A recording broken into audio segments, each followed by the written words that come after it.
লালমনিরহাট সহ বাংলাদেশের প্রত্যেকটি জেলার মুসলমানেরা দেখায় এই দেশে বাইরের দেশের কোন এজেন্ডা বাস্তবায়ন করা সম্ভব হবে না।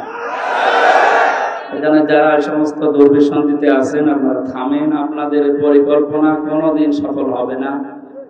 এদেশের মুসলমানদের রক্ত অন্যরকম। কোরআন শুনতে যাদের এত আগ্রহ, এদের দৃশ্য দেখে আজকে মনে হচ্ছে এদের যেন আরেকটা ঈদ চলে এসেছে। আল্লাহ পাক বলেন, কুল বিফাদলিল্লাহি ওয়া বিরহমাতিহি ফাবিযালিকা ফালিয়াফরাহু ওয়া খায়রুম মিম্মা ইয়াজমাউন। হে নবী, আপনি বলুন, দুনিয়ার মানুষ, তোমাদেরকে আল্লাহ যা দিয়েছে আর তোমরা যা পেয়েছো, যা অ্যাচিভ করে, যা অর্জন করে, যা গেইন করে মানুষ আনন্দ করে, সবচাইতে বড় আনন্দের বিষয় যারা কোরআন পেয়েছে তাদের জন্য। আজকের এই অনুষ্ঠানটা যদিও ভাঙ্গাচোরা, যে সম্পর্ক কোরআনের সাথে, কিসের সাথে বলেন তো? কোরআন শরীফ এখানে না থাকলে হামজা কেন, হামজার বাবা আসলেও আপনারা আসতে। কোরআনের জন্য যারা এসেছি, আমাদের প্রতিটি কদমে কদমে আল্লাহ নেকি দিয়েছে। পেছনের একটা একটা করে গুনাহ মাফ হয়ে গেছে। যে ইবাদতে কষ্ট বেশি, ওই ইবাদতে সওয়াব বেশি হয়। অন্যান্য জায়গার তুলনায় আজকের এই ময়দানে আসতে, কোরআন শুনতে যে কষ্ট স্বীকার করলাম, আমার মনে হয় 10টা অনুষ্ঠানে গেলে যে সওয়াব হতো, কোরআনের ইজ্জতে আজকে একটা এসে পরিমাণ সওয়াব আল্লাহ দান করবে। মান কারাল কোরআনা ফালাহু আশরু হাসানাত। কোন মানুষ যদি কোরআনের একটা অক্ষর তেলাওয়াত করে, কমপক্ষে তাকে আল্লাহ 10টা নেকি দান করে। ওটা বাড়াতে বাড়াতে 700 গুণ পর্যন্ত দেয় পরিস্থিতির আলোকে। সুতরাং লালমনিরহাট শহরে এসি রুমের বসে ভেতরে কোরআন শরীফ শুনলে, পড়লে যদি 10টা নেকি হয়, হাতিবান্ধার এই নোহালি কিসামাত এই এলাকায় এই প্রতিকূল পরিবেশের ভেতরে কোরআন শুনলে 700 গুণ নেকি পাওয়া যাবে ইনশাআল্লাহ। ওয়া খায়রুম মিম্মা ইয়াজমাউন। দুনিয়ার মানুষ যা পেয়ে আনন্দ করে, ওগুলো একটা আনন্দের বিষয় নয়। চোখ বন্ধ হয়ে গেলে ওগুলো সব আপনার থেকে দূরে চলে যাবে। সুতরাং আনন্দের বিষয় কোরআন শরীফ। কি বলেন তো? এটা এখন আছে, 2-4 দিন পরে আর থাকবে না। কিয়ামত পর্যন্ত এটা থাকবে, কিয়ামতের পরেও থাকবে। আপনারা এমনি কথা বন্ধ করে নাই ছিলেন? কথা বলা যাবে না ভাই, 1 ঘন্টা সময় পাচ্ছি মাত্র। গল্প হয়েছে, ওইটা আসেন দিকে। আপনারা 2 জন, হ্যাঁ হ্যাঁ আসেন আসেন।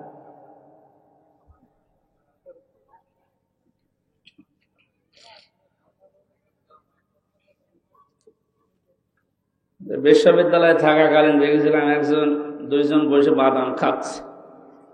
একজন আর একজনকে বাদাম দিচ্ছে আর বলছে, তোমার এই চোখের ভেতরে আমি দুনিয়ার সব দেখতে পাই। তাই এক চাচা যাচ্ছিল ওই পাশ দিয়ে, বলছে, মা আজ 3 দিন আমার ছাগল হারিয়েছে, আমি খুঁজে পাচ্ছি না।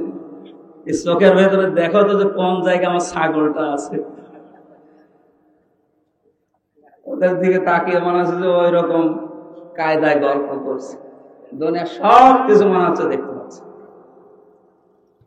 এইদিকে তাকিয়ে থাকেন, আমার চেহারা জেলখানায় যে খারাপ হয়ে গেছে, অত খারাপ না।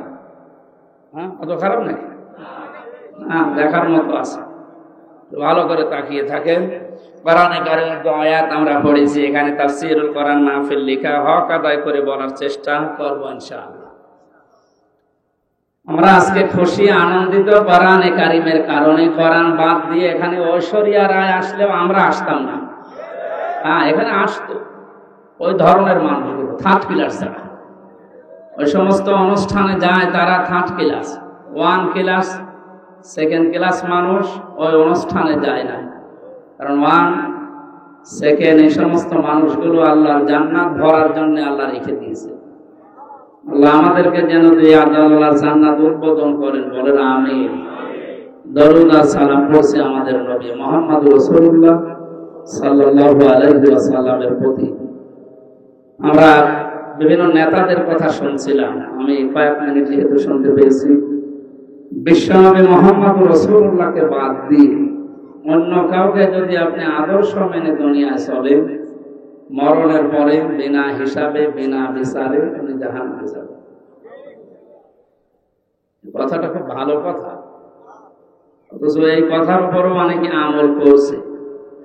নবী মুহাম্মদ রাসূলুল্লাহকে বাদ দিয়ে আপনি কার আদর্শ মানেন, সেটা কি নবী মুহাম্মদ রাসূলুল্লাহ চাইতে উত্তম নাকি? নিজেই বলছেন অথবা নিজেই কথার উপরে থাকেন না। শুধু একটু বিড়ি দিলে আর চা দিলে আমরা পাল্টিয়ে যাই, সুতরাং এটা যেন আমরা না পাল্টাই। আমার ভেতরে উপরে চাই থাকুক, আমার 100% যেন এই দৃঢ় বিশ্বাস নিয়ে আমি চলতে পারি যে আমার একমাত্র আদর্শ আল্লাহর ঘোষণা দেওয়া নেতা ইয়াসিন। ইয়াসিন মানে এই হুজুরও তো ইয়াসিন, এই ইয়াসিন ইয়া মানে হে, সিন মানে সাজ্জেদ। আল্লাহ তাআলা জানিয়েছেন আমার ঘোষণা দেওয়া একটা নেতা আছে, তার নাম মুহাম্মদুর রাসূলুল্লাহ। আল্লাহ যাকে ঘোষণা দিলেন, আপনি যাকে মানেন ওকে আল্লাহ ঘোষণা দিয়েছে? বলেন। এই পৃথিবীতে একজন মানুষ আছে যাকে চোখ কান বুঝে মেনে নেওয়া যায়, আপনার চিন্তা ভাবনা করা লাগবে না, এমনি আপনি মেনে নিতে পারেন। কেন? কারণ দুনিয়ায় এমন কোন মানুষ নেই যার জীবন আপনার কাছে পরিষ্কার। এদেশে আমরা যে যে দলেই আছি না কেন, যে যে রাজনৈতিক দলের আশ্রয় আছি বা দল করি, ওই দলে যারা দায়িত্বে আছে বা নেতৃত্বে আছে, এ লোকটা আমার কাছে 100% পরিষ্কার দিন রাতের মতো, এ কথা কেউ বলতে পারবে না। ছোটবেলায় কি করেছে আমি জানি না, এমনকি যুবক বয়সে যৌবন বিক্রি হয়ে গেছে আমি তাও জানি না। কিন্তু একজনের ব্যাপারে আল্লাহ নাকি গ্যারান্টি দিয়েছেন, ইন্নাকা লাআলা খুলুকিন আযীম, হে নবী আপনি মহান চরিত্রের উপরে প্রতিষ্ঠিত। আযীম শব্দ আল্লাহ নিজের নামটা দিয়েছেন মুহাম্মদ রাসূলুল্লাহর চরিত্র বোঝাতে গিয়ে। এমন চরিত্র দিয়েছে কিয়ামত পর্যন্ত মানুষ কোল কিনারা পাবে না, অনুসরণ করিয়ে যাবে। যারা করেছে তারা সফল হয়েছে, আমরাও যেন সফল হতে পারি। আমি ছোট্ট ভাষায় এটা বললাম, এখন আপনার বিবেক কি বলে আপনি দেখেন। সূরা মুমিনুন, মুমিন নামে একটা সূরা কোরআনে আছে, মুমিনুন নামে একটা সূরা কোরআনে আছে। মুমিনদের জীবনে সফলতা কি করে আসবে আল্লাহ সেই কথাগুলো এই সূরার শুরুতে জানিয়েছেন। সফলতা দুই প্রকার। কয় প্রকার বলেন তো? একটা দুনিয়াতে, একটা আখিরাতে। পৃথিবীতে মানুষ যত সফল হোক, 100% সফল হওয়া কোনো মানুষের জন্য সম্ভব না। পৃথিবীতে মানুষ যত ব্যর্থ হোক, 100% ব্যর্থ হবে না। সফলতা বিফলতার 100% গ্যারান্টির জায়গা আখিরাত। কোন জায়গা? আল্লাহ রাব্বুল আলামিন সূরা মুমিনুন 118টা আয়াত দিয়ে নাযিল করলেন মক্কায়। 6টা রুকু আছে, আমরা প্রথম থেকে 5টা মাত্র আয়াত পড়েছি। এর আলোকে তাফসীর আকারে কথা বলার চেষ্টা চালাচ্ছি ইনশাআল্লাহ।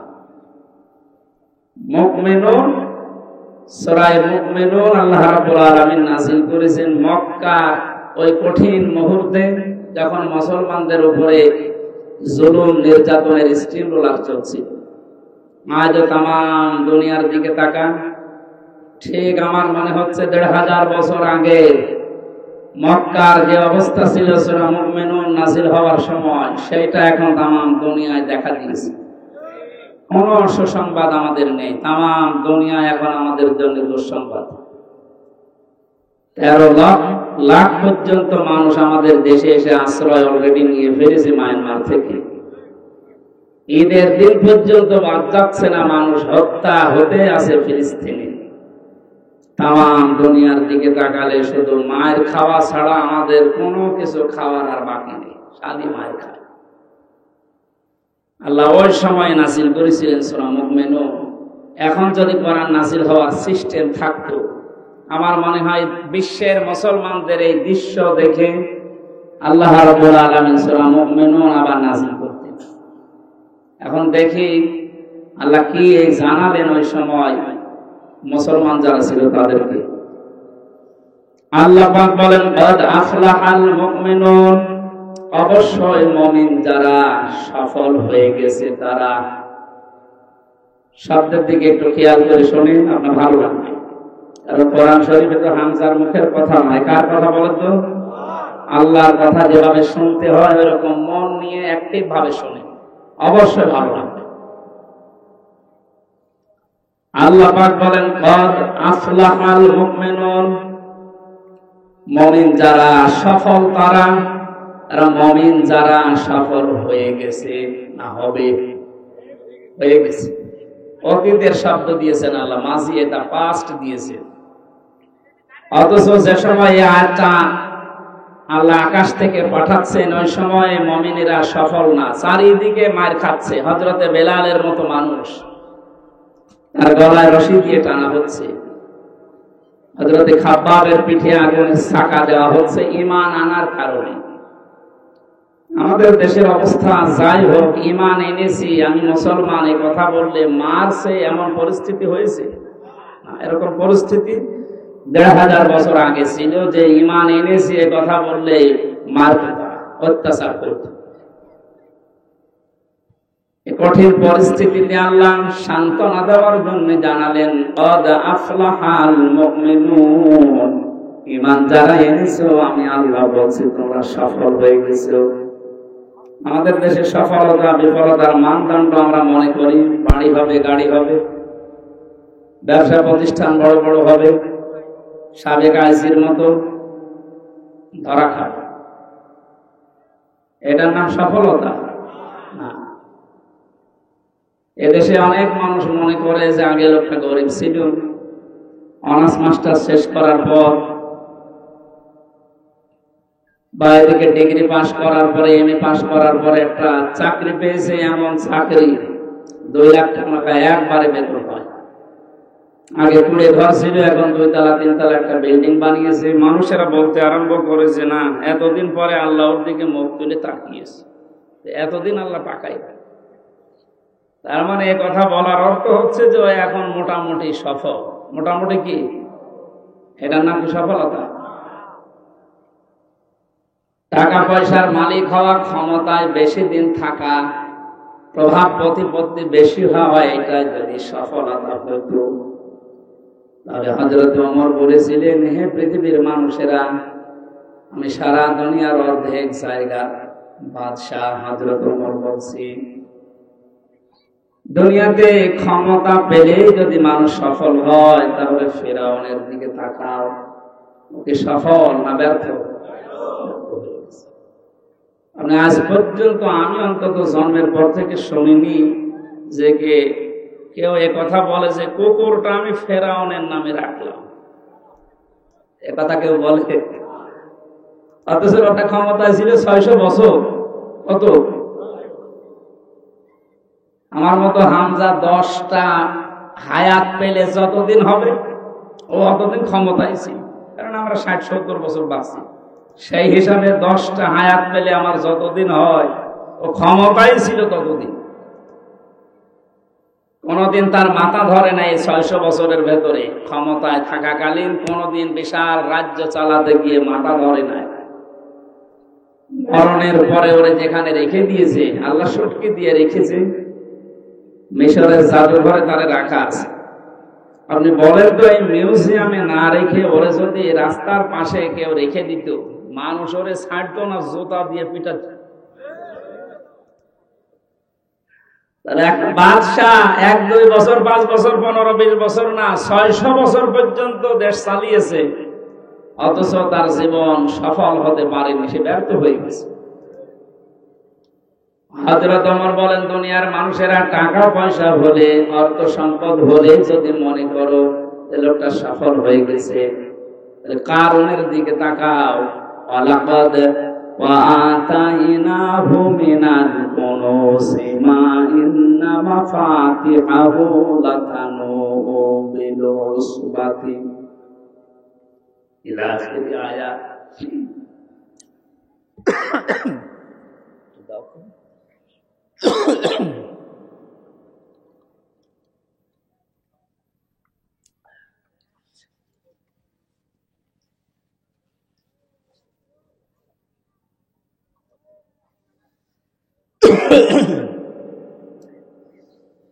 সূরা কাসাসের ভেতরে আল্লাহ তাআলা এই কাহিনীটা তুলে দিয়েছেন আমাদের শিক্ষার জন্য। অর্থ সম্পদ, টাকা পয়সা, সোনা রূপা হলেই মানুষ সফল হয় না। এই লোকটার যে সম্পদ আল্লাহ দিয়েছিলেন, শুধু সোনা রূপা না, সোনা রূপের ধন ভাণ্ডার, গোপন খনি পর্যন্ত তার ছিল। কানসুনের বহুবচন কুনুজ, গুপ্ত ধন এত পরিমাণে আল্লাহ তাকে দিয়েছিলেন। একদল শক্তিশালী যুবক তার সম্পদে বোঝা বহন করার জন্য, যে তালা চাবি লাগে, চাবি বহন করার জন্য একদল যুবক শক্তিশালী এরা বহন করে নিয়ে বেড়াতো। আপনি একটু হিসাব মিলা, চাবি বহন করতে যদি একদল যুবক লাগে, তালা বহন করতে কতজন লাগবে? তালা যদি এত হয়, তাহলে তার ব্যাংক ব্যালেন্স, তার সিন্ধুক বাক্স কত ছিল, কত সম্পদ ছিল, আমাদের ব্রেনে ধরবে না। এত কিছুর মালিক হওয়ার পরেও লোকটা মারা যাওয়ার পর, আমার মনে হয় ১,৫০০ বছর না, হাজার হাজার বছর আগে মারা গেছে, এখনো ডুবতে আছে মাটির নিচে, দাবতে আছে, কিয়ামত পর্যন্ত দাবতে থাকবে। আমার যে বিশ্বাস, ওকে যদি এখন জীবিত করে আল্লাহ এই লালমনিরহাট হাতিবান্ধা বাজারে নিয়ে এসে বলবে এটা কারণ, মানুষ পিটিয়ে মেরে ফেলবে, এটা মেরে ফেলতো না? বংশের মর্যাদা আছে, বংশ মর্যাদা দিয়ে অনেক মানুষ আজ বিভিন্ন কায়দায় খেয়ে চলে যাচ্ছে। নিজের কোনো যোগ্যতা নেই, বাবার নাম নেই, দাদার নাম নেই, স্বামীর নাম নেই, এ সমস্ত নাম নিয়ে খায় মানুষ দেশে নেই। বংশের গৌরব যারা করে তাদের দিকে তাকাতে হযরত ওমর বলে, আবু লাহাবের দিকে তাকা, তার বংশ আমাদের মতো এই সর্দার বংশ, সৈয়দ বংশ ছিল, তার বংশ ছিল কি কুরাইশ, পৃথিবীর শ্রেষ্ঠ বংশ। এ বংশের মানুষ হওয়ার পরে লোকটা সফল না ব্যর্থ? এমন ভাবে আল্লাহ তাকে দুনিয়া থেকে বিদায় দিয়েছে, মা আগনা আনহু মালুহু ওয়া মা কাসাব।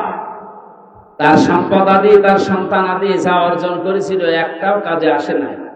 সায়াসলা নারান যাতা লাহাব, আল্লাহ বলেন অতি শীঘ্রই তাকে আমি লেলিহান আগুনে প্রবেশ করাবো, আমরাতুহু, তার স্ত্রীকেও দিয়ে দেব।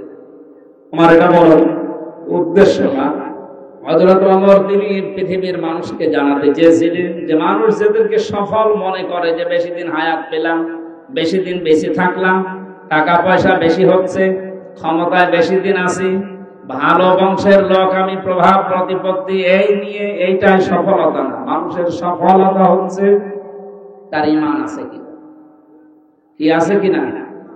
এই চর এলাকার মানুষেরা আমার মনে হয় যে দৃশ্য নিয়ে আমি দেখতে পাচ্ছি যেভাবে বসবাস করছে, আপনার আর কিছু না থাক, যদি ঈমানটা থাকে আপনি নিজে, আল্লাহ বলেন ওই লোকটা আমার বন্ধু। বুশকে, জো বাইডেনকে আল্লাহ বন্ধু, এ কথা কোরআনে কোনো জায়গায় নাই। গাইবান্ধা, লালমনিরহাট, কুড়িগ্রাম, এই চর অঞ্চলের এই গরিব মানুষ যার ঈমান আছে, আল্লাহ তাকে আল্লাহ নিজে বন্ধু বলে ডাক দিয়েছে। জোরে বলেন সুবহানাল্লাহ। আল্লাহু ওয়ালিয়্যুল্লাযীনা আমানু, আল্লাহ বলেন ঈমান যারা এনেছে আমি আল্লাহ নিজে তাদের বন্ধু হয়ে গেছি। ইখরিজুহুম মিনাজ যুলুমাতি ইলান নূর, আমি আল্লাহ যদি কারো বন্ধু হয়ে যায়, ওই মানুষকে অন্ধকার থেকে বের করে আমি আলোর দিকে নিয়ে যাই। শিরিক, বেদাত, কুফরি, এই সমস্ত গুনাহগারের রাস্তা থেকে বাদ দিয়ে কোরআনের রাস্তায়, আলোর রাস্তায় আমি আল্লাহ তাকে নিয়ে ডেকে নিয়ে আসি, পথ দেখাই। ওয়াল্লাযীনা কাফারু আউলিয়াউহুমুত তাগুত ইখরিজুনাহুম মিনান নূরি ইলাজ যুলুমাত, আল্লাহ বলেন যারা কুফরি করে শয়তান তাদের বন্ধু হয়ে যায়। শয়তান যদি কারো বন্ধু হয় তার কিছু দায়িত্ব আছে। তারা কোরআনের পথ থেকে, মানবতার পথ থেকে, আল্লাহর পথ থেকে, আলোর পথ থেকে মানুষের তৈরি করা নিয়ম নীতি, শিরিক, কুফর, বেদাত, এই সমস্ত তন্ত্র মন্ত্রের দিকে মানুষকে নিয়ে যায়। যদিও আপনারা চর এলাকার মানুষ অন্তত মাথায় তো এতটুকু মগজ আছে, এইটা বোঝেন এ পৃথিবীতে আলোর পথ, সঠিক পথ, আল্লাহর পাঠানো ইসলামের পথ। এই পথ বাদ দিয়ে যারা শিরকে, কুফরে, বেদাতিতে মানুষের তৈরি করা নিয়ম নীতির দিকে মানুষকে ডাকে, ওই দিকে নিজেরা চলে, এগুলো আর মানুষকে আমার আল্লাহ নিজের বন্ধু বলেন না, ওগুলোকে শয়তানের বন্ধু বলে আখ্যা দিয়েছে। শয়তান যদি কারো বন্ধু হয়, তাদেরকে শয়তান এই কাজ করে। বা নিজের দিকে তাকিয়ে বলেন, আপনি কি আল্লাহর বন্ধু না শয়তানের বন্ধু? আল্লাহর বন্ধু যদি কেউ দাবি করেন, তাহলে বুঝবেন আল্লাহ আপনার প্রতি একটা কিছু দায়িত্ব পালন করেছে। মানুষের তৈরি করা নিয়ম নীতি, আইন কানুন আপনার কাছে তখন সব চাইতে ঘৃণিত মনে হবে, নিন্দিত মনে হবে। আল্লাহর পথ, কোরআনের পথ, ইসলামের পথ আপনার মানতে যদিও কঠিন হয়, একটা তৃপ্তি আপনার ভেতরে আল্লাহ ঢেলে দেবে। ভিতরে বড় সুবহানাল্লাহ।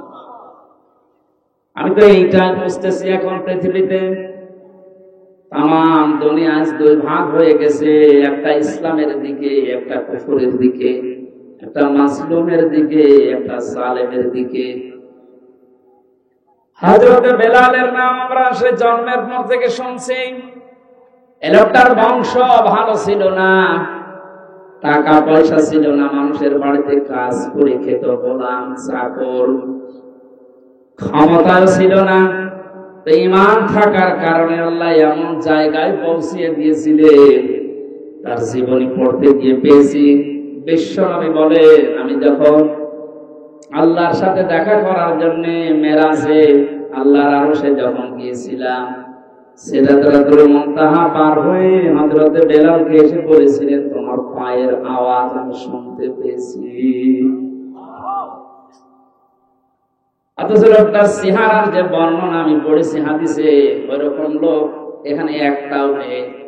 জিহ্বা ছিল ঝোলা, ঠোঁটগুলো ছিল মোটা মোটা, চেহারা কালো তো কালো, হাড়ির তলা কি তার চাইতে কালো ছিল। চেহারার যে বর্ণনা বলছে, একবার দেখলে আরেকবার দেখতে মন চাবে, বলেন?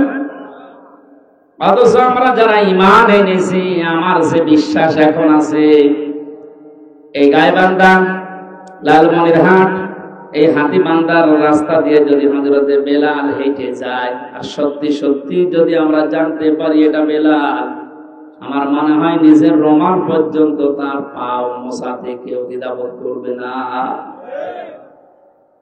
হযরতে বেলালের নামে হাজার হাজার মানুষের নাম আজ পৃথিবীতে, অথচ ৬০০ বছর যে লোকটা ক্ষমতায় ছিল, তার নাম দুনিয়াতে কেউ রাখে না। আমি এটাও জানি, এই পৃথিবীতে এখন প্রায় ১৭৫ কোটি মুসলমান। আমি যতটুকু লেখাপড়া করেছি, কোন মানুষের নাম এখন পৃথিবীতে কারণ আছে আমার জানা নেই। আছে? নামটা তো খারাপ না, কারুন, ইয়াজিদ, কত সুন্দর সুন্দর নাম। মানুষের উপরে জুলুম করার কারণে আল্লাহ পাক তার নামটাকে ঘৃণিত বানিয়ে দিয়েছেন, নিন্দিত। এত নিন্দা, এত ঘৃণিত বানিয়েছে, কেউ কুকুরের নামও কারণ রাখে না। এমনকি হিন্দুকে যদি বলেন, ভাই আপনি অন্য ধর্মের মানুষ, আপনার ছেলে হয়েছে ৫০০ টাকা দেব, আপনি শুধু ইয়াজিদ রাখেন, ও যদি মূর্খ মানুষ হয় বলবেন কি ইয়াজিদ রাখবেন। ইয়াজিদ এখন আর নাম নেই, এটা গালি হয়ে গেছে। আপনি শুধু হাঁ করে শুনিয়ে যাচ্ছেন, কিছু বোঝেন এখান থেকে। আপনার নাম যত সুন্দর হোক, আপনি ইয়াজিদের মতো যত বছর ক্ষমতায় থাকেন, যত টাকা পয়সার মালিক হন কারুনের মতো, যত বংশ মর্যাদা উচ্চ হোক, সত্যি যদি আপনি জুলুমকারী হয়ে থাকেন, ঈমানের দাবি অনুযায়ী যদি চলতে না পারে, চোখ বন্ধ করে দেখেন, কালের পরিক্রমায় সময় আসবে, ইতিহাস আপনাকে নিন্দিত, ঘৃণিত করে দুনিয়ার মানুষকে দেখাবে। এটা তো আমি বানালাম নাকি? আবু লাহাব, এর নাম ছিল আব্দুল উজ্জা, এত সুন্দর ছিল দেখতে, আগুন লাগিয়ে দিলে উপরে দেখবেন একটা শলাকা মতো ওঠে, সাপের জহব্বা মতো, ওইটা ওই যে শলাকা উঠে যায় সাপের জহব্বা মতো, ওইটার আরবি নাম লাহাব। এত সুন্দর চেহারা ছিল, আগুনের মতো ফর্সা ছিল, অথচ এই সুন্দর নামটা আজ দুনিয়ায় গালি হয়ে গেছে। নাম শুনলেই মানুষ ঘৃণা করে। কথা বলছে না কেন? এখানে তাফসীর মাহফিল আপনি 1 বছর পর পর এখানে 12তম চলছে। আজকে যদি আপনি কিছু নিয়ে না গিয়ে শুধু আসলেন আর লোকজন দেখে আপনি চলে গেলেন না, আপনার দ্বারা আপনার পরিবারে, আপনার সমাজে, আপনার রাষ্ট্রে, আপনার আন্ডারে যারা আছে তাদের উপরে যেন জুলুম না হয়, কারো অধিকার যেন আপনার দ্বারা নষ্ট না হয়। হয়তো এখন পৃথিবীতে কেউ মুখ খুলছে না, কেউ ভয়ে, কেউ চাপে, তো সময় আসবে ইতিহাস ঘটনা ঘটার আগে ইতিহাস লেখে না ঘটনা ঘটার পরে? বলেন না কেন? যে ঘটনা আজ আমরা পৃথিবীতে ঘটাচ্ছি, হয়তো ইতিহাস এখন কেউ অনেকে লিখছে না, লেখা হবে একদিন। ইতিহাস যখন লেখা হবে ওই সময় আপনাকে কিন্তু ইয়াজিদের মতো, ফারউনের মতো, ফেরাউনের মতো, আবু লাহাবের মতো বানিয়ে ফেলবে। কথা বলে না কেন? আপনার নাম যত সুন্দর হোক, আপনার নামও কেউ রাখবে না, এমনকি কুকুরও আপনার নামে কেউ রাখবে না। আমি আপনার শত্রুটা আপনাকে আমি বাঁচার জন্য বললাম, কারণ 100 বছর পরে এই বাংলাদেশে এখন যারা আছি আমরা একজন থাকবো না, নতুন মানুষ এসে দুনিয়া চাষ করবে। কথা বলে ঠিক কিনা? পৃথিবীর জমিনটা ধোঁকা ধোঁকা দিয়ে আমাদেরকে চোখের উপরে পর্দা দিয়ে রেখেছে। আমার উস্তাদ বিশ্ববিদ্যালয়ে একটা কাহিনী শোনাতেন মাঝে মাঝে, ছেলে মেয়েদেরকে বলতেন, দেখো দুনিয়াটা কেমন, আল্লাহ মাতাউল গুরুর দিয়েছেন, এই পৃথিবীর জমিনটা একটা ধোঁকা। ও হামজা, তুমি যদি এখন মারা যাও, 200 বছর পরে যদি এই কুষ্টিয়াতে থানাপাড়ায় আমার যে বাড়িটা, এখানে এসে যদি বলো যে এই বাড়ি আমার, 200 বছর আগে এই বাড়ির জমি আমি ক্রয় করে এখানে বানিয়েছিলাম, এটা আমার ছেলের, আমার ছেলের, আমার ছেলের, এই নামগুলো আমি 200 বছরের 3-4 পুরুষের নাম বললাম যে এদেরকে আমি রেখে গেছি, এ বাড়ি আমার। আমার মনে হয় এখন 200 বছর পরে যে মানুষগুলো বসবাস করবে, ওই মানুষগুলো যদি আমাকে দেখে, বাড়িতে জায়গা দেওয়া দূরের কথা, গেটে আরো 2-3টা তালা মারবে। কথা বলে না কেন? অথচ ওইগুলো করেছিলাম আমি নিজে। মাত্র 200 বছরে যদি আমার সেনা বাড়িতে আমারে উঠতে না দেয়, কিয়ামতের যে কঠিন ময়দান আল্লাহ বানিয়েছেন, আল্লাহ পাক বলেন, ইয়াউমা ইয়াফিরুল মারউ মিন আখিহি ওয়া উম্মিহি ওয়া আবিহি ওয়া সাহিবাতিহি ওয়া বানিহি। কিয়ামতের একটা ময়দান এত কঠিন তৈরি হবে, আল্লাহ বলেন মানুষ পালিয়ে যাবে তার আপনজন থেকে। প্রথমে তার ভাই থেকে পালাবে, তার স্ত্রী থেকে, তার মা থেকে, বাবা থেকে, বন্ধু বান্ধব থেকে। সুতরাং আমরা যেন এই বিপদের সম্মুখীন না হই, আগে থেকে সতর্ক করার জন্য আজকের এই অনুষ্ঠান। ঈমান যাদের আছে, কোনো হতাশা নেই, কোনো চিন্তা নেই। ওই ধনী মানুষ মারা গেলেও সেই কবরে দেবে, হামসা মারা গেলেও ওই কবরে দেবে। কথা বলেন ঠিক কিনা? আমার আসল বিষয় হচ্ছে আমার ঈমান আছে কিনা। ওয়ালা তাহিনু ওয়ালা তাহজানু ওয়া আনতুমুল আ'লাউনা ইন কুনতুম মুমিনিন। কোনো ভয় নেই, কোনো চিন্তা নেই। বিপদ আসবে, আসতেছে, এসেছিল। এই কঠিন পরিস্থিতির জন্য কোনো চিন্তা, কোনো হতাশা করবা না। বিজয় তোমাদেরই হবে যদি মুমিন হতে পারো। সুতরাং বাংলাদেশের সহ বিশ্বের দিকে তাকিয়ে যে কঠিন পরিস্থিতি এখন চলছে, এটার জন্য আমার 1 সেকেন্ডের জন্য কোনো হতাশা নেই, কোনো চিন্তা, কোনো ভয়ও নেই। ভয় যা ছিল আরো দূর হয়ে গেছে।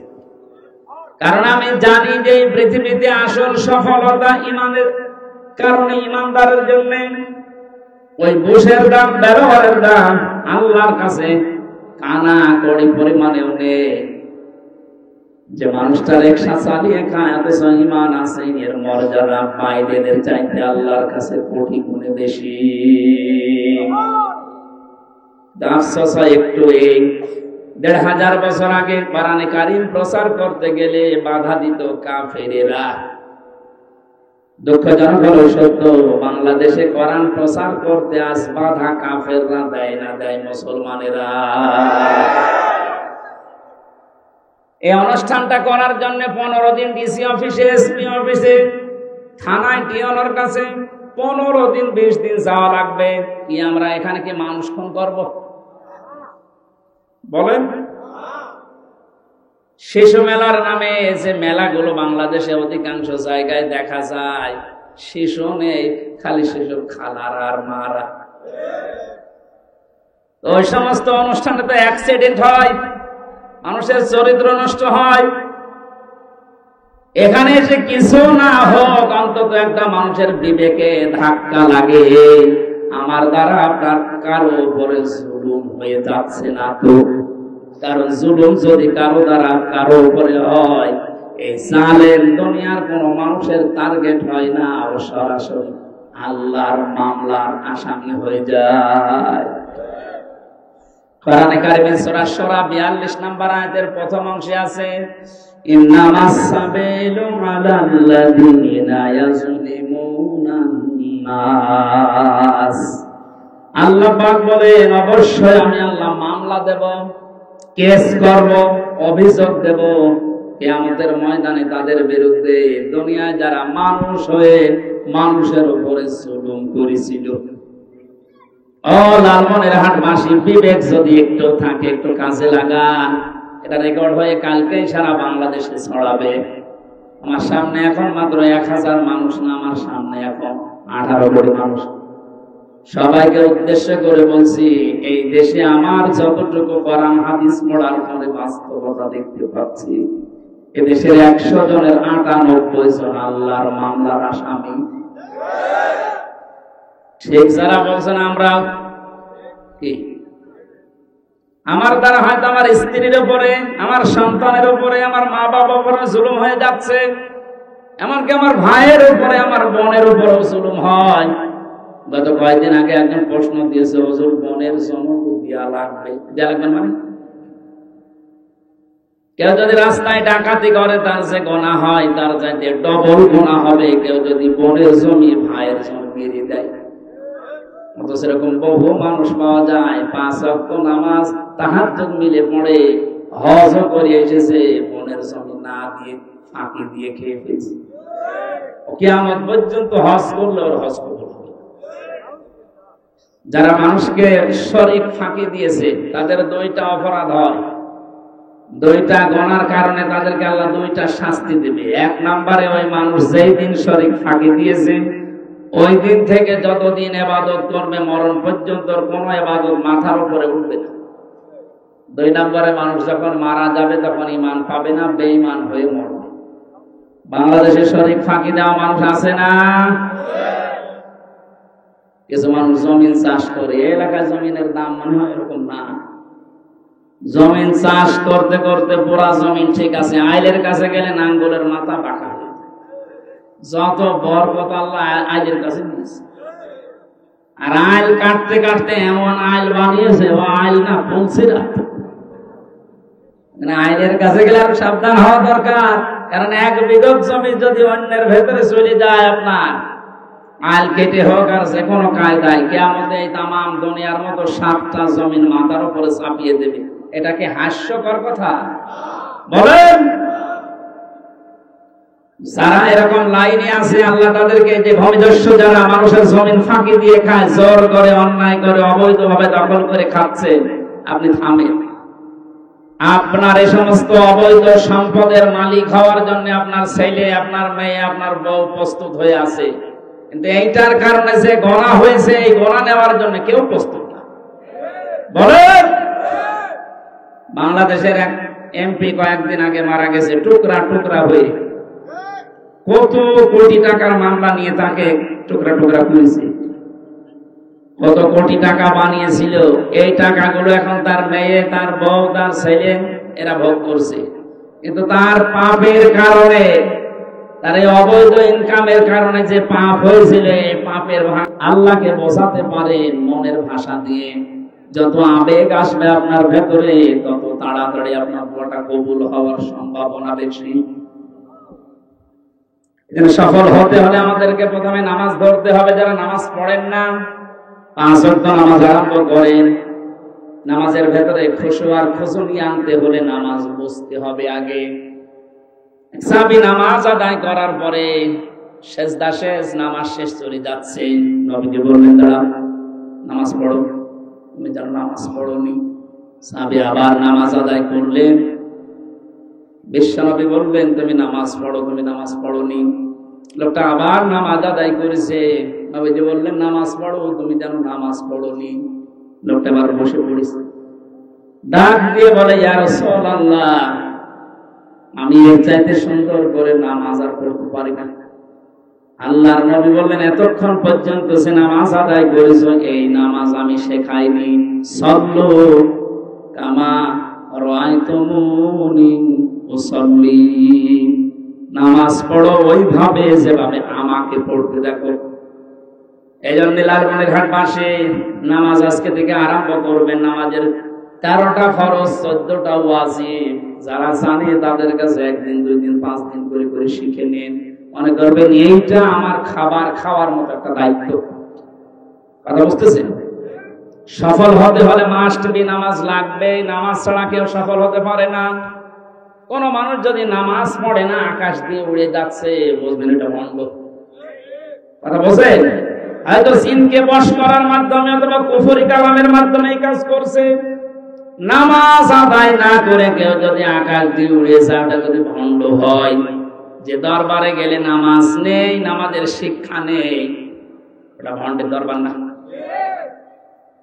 এজন্য আশা করছি আপনি নামাজ আদায় করা শুরু করবেন। আমি খুব সংক্ষেপ করছি তাড়াতাড়ি, কারণ আসরের নামাজ সমাগত। ওয়াল্লাযীনা হুম আনিল লাগবি মুরিদুন, আল্লাহ পাক বলেন যে মানুষগুলো অনর্থক কথাবার্তা আর অনর্থক কাজ কারবার থেকে নিজেকে বাঁচিয়ে রাখে। আজ একটা মোবাইলের মাধ্যমে হাজারো মানুষ অনর্থক বিষয়ে ডুবে থাকে সারাদিন সারা রাত। যারা সফল হতে চায় তারা অনর্থক কোন বিষয় নিয়ে আমরা ডুবে থাকবো না। যে কাজের কোনো অর্থ নেই, যে কাজের কোনো সময় দিলে কোনো অর্থ পাওয়া যায় না, দুনিয়া আখিরাতের কোনো লাভ হয় না, ওইরকম কোন কাজে মুমিন যেতে পারে না। ওয়াল্লাযীনা হুম লিয-যাকাতি ফাঈলুন, মুমিন যারা তারা যাকাত আদায়ে তৎপর হবে। প্রশ্ন আসতে পারে আয়াতগুলো তো নাজিল হয়েছে মক্কায়, আর যাকাতের বিধান নাজিল হয়েছে মদিনায়, তাও হিজরত করার 2 বছর পর। তাহলে এই আয়াতগুলো কি মিথ্যা? আল্লাহ রাব্বুল আলামিন এখানে যাকাত দ্বারা শুধুমাত্র সম্পদের যাকাত না, নিজের শরীরকে, নিজের মনকে পরিচ্ছন্ন করা, পবিত্র করার দিকেও ইঙ্গিত দিয়েছেন। সুতরাং আজ আমাদের শরীর 3.5 হাত বডি পবিত্র করা লাগবে। কোন হারাম জিনিস যেন আমার ভেতরে প্রবেশ না করে। আজ হাজারো পুরুষ মানুষ হালাল ভাবে বেঁচে থাকার জন্য যদি চেষ্টা চালায়, পরিবারস্থ লোকদের কারণে আজ অনেকেই পারে না। হারাম জিনিস দিয়ে নিজের শরীরকে, পরিবারকে লালন পালন করতে শেষে অবৈধ পথ বেছে নেয়। এজন্য আমরা যদি সফল হতে চাই, অবশ্যই আমাদেরকে পবিত্র শরীর, মন, আত্মা, قد أفلح من تزكى, আল্লাহ পাক বলেন সফল হয়েছে তারা যারা নিজেদেরকে পরিচ্ছন্ন, পবিত্র, শুদ্ধ করতে পেরেছে। আল্লাহ আমাকে সহ প্রত্যেককে এরকম মন দান করেন, বলেন আমিন। একটু আগে বললাম না, যাদের কারণে আপনি অবৈধভাবে টাকা ইনকাম করে রেখে যাচ্ছেন, তারা এই ইনকামের ভাগ নিতে রাজি আছে, কিন্তু আপনার পাপের ভাগ নিতে কেউ রাজি না। পরেরটা আছে ওয়াল্লাযীনা হুম লিফুরুজিহিম হাফিজুন, এই মানুষগুলো যদি সফল হতে চায় তারা নিজেদের লজ্জা স্থানের হেফাজত করে। হাজারো মেয়ে লোক পেছনে বসে আছে, এটা শুধু এদের জন্য না, রেকর্ড হচ্ছে এই কারণে বলছি। আজ হাজার হাজার ইমানদার দেশ বিদেশে নিজের লজ্জা স্থান অন্য জায়গায় ব্যবহার করছে নিজের স্ত্রীর উদাসীনতার কারণে। যে পরকীয়া প্রেম করে মানুষ, শখ করে মনে করছে? শখ করে যদি করে, আমার মনে হয় 100 জনের 70 জন, বাকি 30 জন বাধ্য হয় উল্টাপাল্টা কাজ করতে। যেন মা বোন যারা এসেছেন, আপনার জান্নাতে যাওয়ার জন্য যে শর্তগুলো আছে তার অন্যতম একটা জায়গা হচ্ছে আপনার স্বামী। ও যদি জায়েজ কোন হুকুম করে, জীবন থাপনা আপনাকে মানা লাগবে। আজ পারিবারিক জীবনে দাম্পত্য কলহ এমন জায়গায় পৌঁছিয়েছে, 3টা বছর আমি জেলের ভেতরে থাকাকালীন এটা দেখেছিলাম। ওখানে 100 জনের আসামির ভেতরে আমার মনে হয় 60 জন আসামি শুধু এই বউ মারার আসামি। এই মানে মেয়েলোক কেন্দ্রিক পারিবারিক জীবনে অশান্তি, সমস্যা, ছোটখাটো জিনিস নিয়ে এরা মনোমালিন্য করে শেষ পর্যন্ত বউকে হয় মেরে ফেলে, আদা মারে। এখন কাশিমপুর গাজীপুর কারাগারে যে লোকটা ফাঁসি দেয় জল্লা, এই লোকটার মামলা খুব বড় মামলা, এই বউ মারা মামলা, অথচ অনেক বছর সৌদি আরব ছিল। ওখান থেকে এসে বিয়ে করার পরে মা আর বোর মিল নেই, ছোটখাটো জিনিস নিয়ে খালি গন্ডগোল করে। ও মনে মনে ভাবলো যে আমার নিজের সম্পদ আমি মাকে দেব, বোনকে দেবো, আর এ দেখতে পারে না। মানে সংশোধন করার জন্য একটা থাপ্পড় দিয়েছিল, জায়গা মতো লেগেছে, সাদা গেছে। এখন এই যে জেল খাটতেছে, ও যাবজ্জীবন ফাঁসির আসামি ছিল, এখন যাবজ্জীবন 30 বছর জেল খাটা লাগবে। 17 বছর ছিলাম, শুনলাম যে বিদেশ ছিল সৌদি আরব, 30 বছর জেল খাটা লাগে। ওর জীবন আর কি থাকে বলেন? খুব বড় অপরাধ করে গেছে। এই পারিবারিক জীবনের সামান্য বিষয়। এখানে ফুরুজিহিম হাফিজুনের ব্যাখ্যা ইবনে কাসিরে প্রায় 8-9 পৃষ্ঠা, আজকেও আমি আসার সময় দেখছিলাম, এত লেখা আছে। আজ হাজারো মানুষের লজ্জাস্থানগুলো ধ্বংস হয়ে যাচ্ছে পারিবারিক জীবনের ছোটখাটো বিষয় নিয়ে। সম্মানিত মা বোনেরা, আপনাকে আল্লাহ যে সম্পদ দিয়েছে, এই সম্পদটা শুধু স্বামীর জন্য খাস, অন্য জায়গায় ব্যবহার করে নষ্ট করে ফেলেছেন। আপনার যৌবন জীবনকে বিক্রি করে দিয়েছে, এ কারণে আজ পারিবারিক জীবনে শান্তি নেই। এই জন্য বের হওয়ার পরে আমি এই বইগুলো লিখেছিলাম পুরুষদের জন্য, আর মেয়েদের জন্য একটা আছে পারিবারিক জীবনে অশান্তি এবং তার সমাধানের কারণটা কি। যতগুলো ইন্টারভিউ নিয়েছিলাম ভেতরে থাকতে, ওদের কাছ থেকে যেগুলো পেয়েছি কোরআনের সাথে হাদিসের সাথে মিলিয়ে পয়েন্ট আকারে করেছি। মেয়েদেরকে পড়তে দেবেন, নিজের বউকে, মেয়েকে, বেটার বউকে, ফুফুকে, খালাকে, মাকে, এগুলো পড়া। 120 পৃষ্ঠা পর্যন্ত লিখেছিলাম। এটা পুরাটা শেষ করতে পারলে আমার মনে হয় পরিবারে শান্তি আসবে ইনশাআল্লাহ। পরকীয়া প্রেম যেটা, এটা বন্ধ হবে আমার যতটুকু বিশ্বাস। আমি যাদেরকে দিয়েছি এটা, বাংলাদেশের বিভিন্ন জেলাতে যারা পেয়েছে, পড়েছে, পরবর্তীতে জানিয়েছে, হ্যাঁ আমার বউ এখন অনেক ফিরে এসেছে, আমার মেয়ে এখন অনেক গোছালো জীবন যাপন করে। আশা করছি আমাদের এই লজ্জাস্থানকে পবিত্র করার জন্য বইটা কাজে লাগবে।